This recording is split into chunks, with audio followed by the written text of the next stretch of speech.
Quickly Sumaiya साहिबा आपसे मैं आगाज करना चाहती हूँ, थोड़ा सा हम आपका वक्त लेंगे, आप बिजी हैं।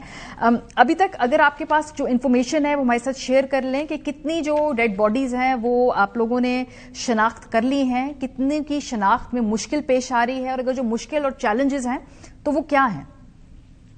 Okay, so thank you very much for having me on this show. ये वाकया शुरू हुआ था 17 तारीख से। 17 तारीख को हाँ, हेल्थ डिपार्टमेंट का रिस्पांस जो ये रहा कि इनिशियली हमारे पास इंजर्ड आए जिनको ट्रॉमा सेंटर में और burns unit civil hospital Karachi में हैंडल किया गया। None of them were serious. However उसके बाद जो हमारे पास सुबह 3 बजे के बाद बॉडीज आनी शुरू हुई हैं 8 बजे तक। So we had around 6 bodies, जिसमें से एक हमारे फायर फाइटर की बॉडी थी और 5 जो थी वो वहां पर जो लोग मौजूद थे वो उनकी बॉडी थी। सो टोटल बॉडी काउंट हमारे पास, टोटल रिमेन्स जो उसके बाद हमारे पास रिमेन्स ही आए हैं। सो जो टोटल नंबर ऑफ रिमेन्स हमारे पास है दैट इज 71।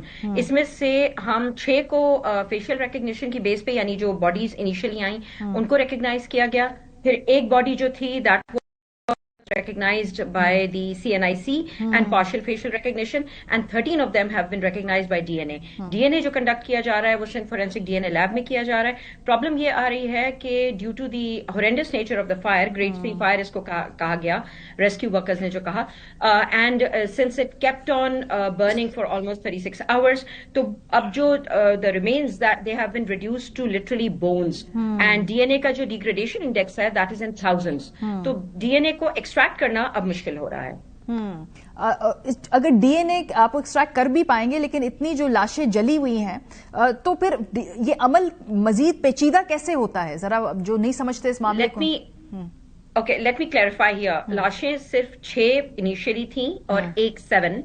ठीक है। उसके बाद हमारे पास सिर्फ रिमेन्स हैं। So remains or muscle and bony remains, burned muscle and bony remains, and then bony fragments. So उसके अंदर से जो मस्कुलेचर होता है, सेल में से ये निकाला जाता है डीएनए, बिकॉज हम न्यूक्लियर डीएनए पे बेसिकली काम करते हैं। सो वो जब भी सेल इंटैक्ट होगा किसी का भी तो उसमें से निकाला जा सकता है। Now this is relatively an uncomplicated process in a fresh dead body, in a live person, but it becomes all the more complicated and very tricky in cases जहां पे degradation हो चुकी हो heat की वजह से। So that becomes tricky. However, we have not given up. We are still moving on. I think अभी 1-2 घंटे में हम कुछ और भी अनाउंस करेंगे इंशाल्लाह ताला। उनको भी आइडेंटिफाई कर लिया जाएगा। 4-5 को और एक साथ रिपोर्ट्स आ जाएंगी। ठीक है, बहुत शुक्रिया।